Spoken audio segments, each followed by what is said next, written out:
I seriously, one time, put the phone down. I think I was with you. Yeah. I think we were both sitting there. Like, is this guy serious? And I put the phone down, and like Tanner was waiting on me to just eat dinner and stuff. I put the phone down. I was like, screw it, I'm gonna go eat dinner and come back. And the dude was still talking on the phone. Yeah. That's on my neck, dollars begins. Hop off a jet, barely get rest. Catch through the mud, I get a check. You selling run on my best.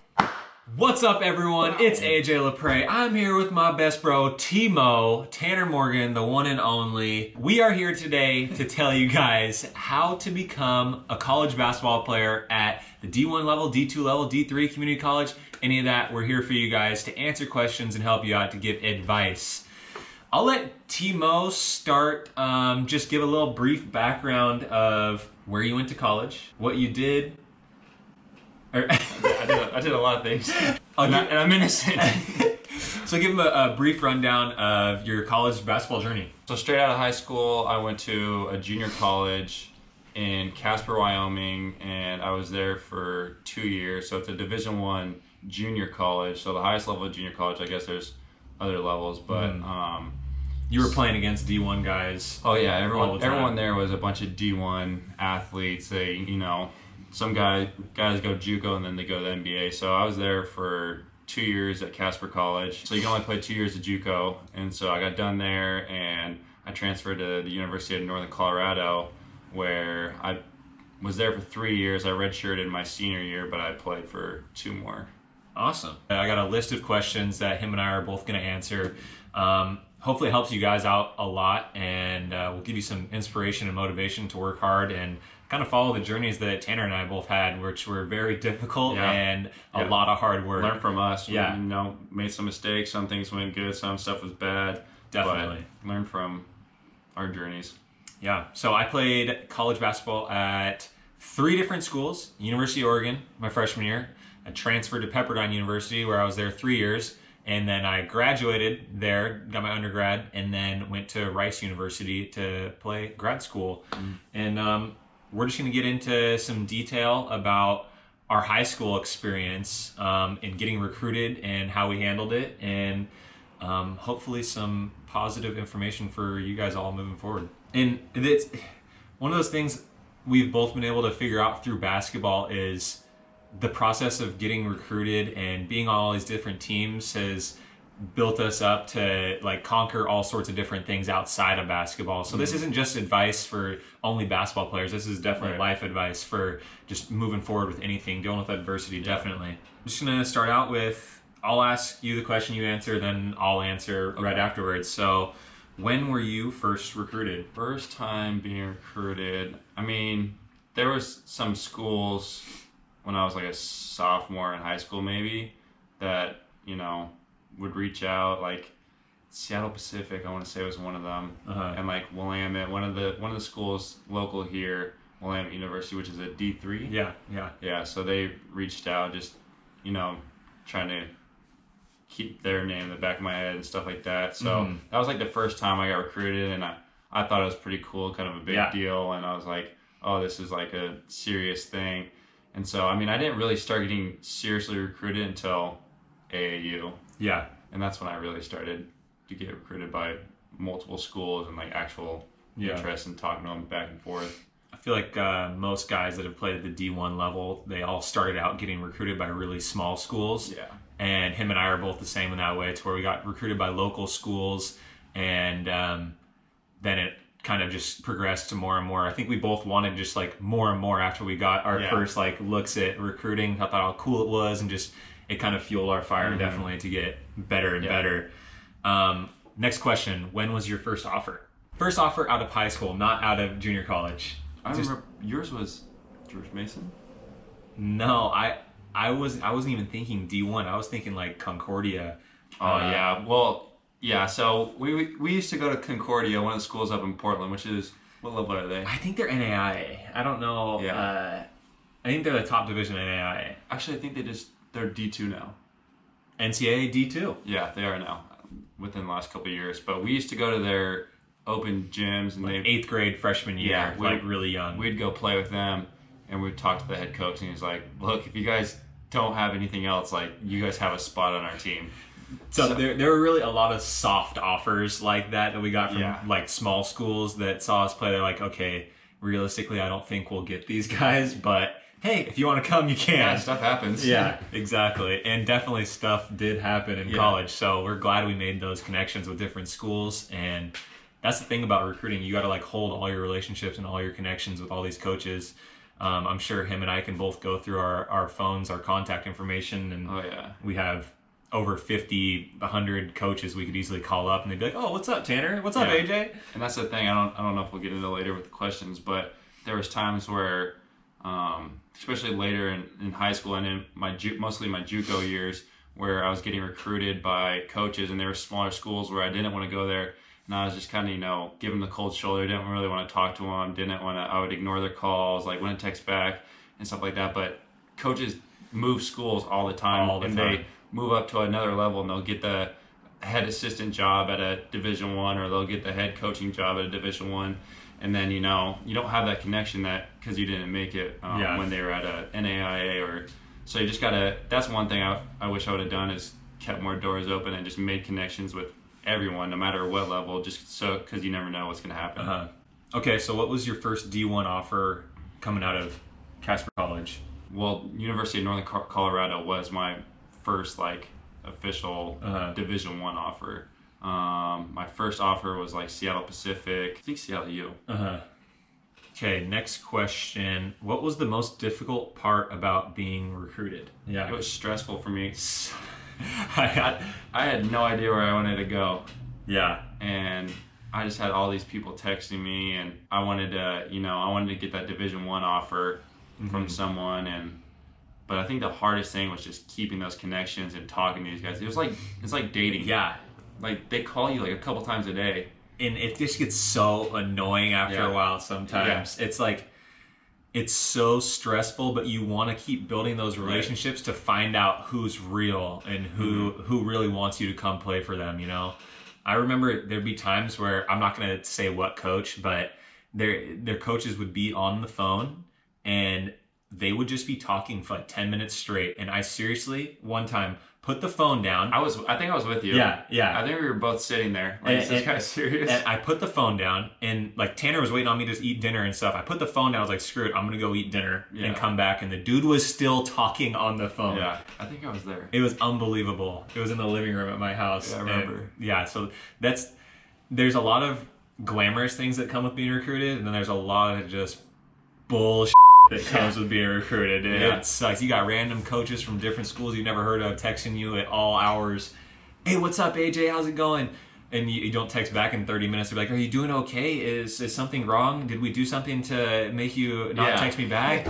It's some wild stuff. Yeah, and you forget what school. You have to make sure you put the school name in the contacts, all the information you can, because they'll call you and be like, oh, this is Coach Brown. And you're like, which school is this guy calling from? How many times would you just be on the phone like, hey, coach, how's it going? And not know the guy's name? I have no clue. That happened way more than you think it would. You'd always have to save the name and the school, whatever it was. If you were a college, I like this question. If you're a college coach, what would you look for in a player, both about their game and their character? If you're out there on these mean streets recruiting, all right? You're going to these high school games, you're like, man, I haven't seen anyone that I really like. Especially now when I go watch, I have a younger brother that's in high school. He's a freshman in high school playing on a varsity team. And I look at, their team dynamics where, how many times are they high-fiving? Are they picking each other up off the ground? Are they talking? Are they cheering for their teammates even when they're not in? Those things really stand out to me, because that was the things I try to focus on. And it's a big part of why I got a Division I offer. It sounds silly, but those kinds of things are a huge part to coaches look at that. I mean, besides all the talent, there's guys like that stand out, but there's going to be the guys that stand out because they're the loudest in the gym. They're always talking. They're always diving on the floor, hustle players, stuff like that. So I think guys like that, but then character-wise, I feel like they kind of go hand in hand. Yeah. Being a team guy, you kind of have the good character to go along with it. Yeah. You care about others, you're selfless. but at the same time, you're selfish enough and confident enough to make the plays on your own. You know what you're going to get. And we've played so much team basketball to where if we go in a gym, we can watch for like 3 minutes and know what player would be a great guy to play with. So For sure. I think that just comes with experience and knowing. There's a ton of great basketball players out there that don't make it to the D1 level. We've played with a ton of guys that are amazing, outstanding basketball players that their characters shut them off from getting a shot at getting a scholarship, getting their school paid for, even going to play pro.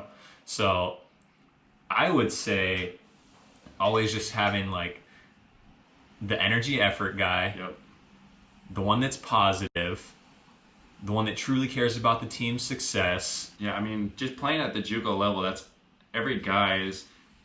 I play with a million different dudes who were great basketball players. They should have been on a Division I high major team like the Kansas and the Dukes and all those schools like that. They should have been there, but because of their character, their grades, and their off-court actions, all those things, they were at a junior college. They got tested to where they were doing great on the court, but they just didn't mesh well with the team. They weren't good dudes off the court. They weren't about the right things. They just cared about themselves. They didn't care about the team, and they didn't last. I mean, we started our season with like 15 players. And I think at the end, by the last day of school, we had like 7 guys left on the team. No boy. There was like 7 guys on the team left. So, and that's a common theme with basketball players, how much of a mental battle it is to fight through adversity and go through challenging times with a unit of people. It's not just about yourself. That shows your character and the type of basketball player like each team needs is someone mentally strong, physically strong, and just a great team player. Right. This is good for both of us to answer. What would you have done differently in high school to get better recruited? For me, it was definitely the grades, the grade part of things. I wish I would have taken school more seriously. I was more worried about hanging out with friends outside, playing video games, talking to girls, that kind of stuff. I wish I would have been locked in on because if I would have had, a 3.5 or even a 3.0, coaches see that and like, oh, he takes things serious off the court. He's organized. He can do all that. We're not gonna have to worry about him when we bring him in, because that's a big thing. Like, the coaches don't want a guy to come in and they don't have to babysit him. That's what the whole time. Babysit. They want to know that you're gonna take care of your business off the court. So I wish I would have taken my academics way more seriously, just because it would have helped me. It would open a lot more doors for me. On the other hand, with me, I'd say I still got good grades, like 3.5. I don't know what my total overall GPA was, but I didn't really take my SAT serious. And I mean, there were schools like Harvard that were interested in things like that. So going to a school like that will set you up for life. So doing even better than I did in high school academically, and then just off the court stuff, I was pretty solid, but still I'd say just getting more rest and things like that, to where my body's always fresh. Just doing anything and everything. Like, I didn't know much about recovery and rehab. I thought I did at the time, but after I was in college, I realized how much better I could have been doing taking care of my body, eating, food-wise. I just would eat absolute dog crap. Just McDonald's every day. It didn't matter. But when you're that young, you don't feel it until you look back on it and you're like, okay, I could have eaten better and my body probably would have held up longer. So just those little things. It's day to day, just staying mentally strong and following your goal and doing everything it takes to achieve it. That's a good one. How much should someone looking to play college basketball be working out? Well, we'll focus on in high school, that time period, because that's when we both started taking it really serious. I'll start with answering.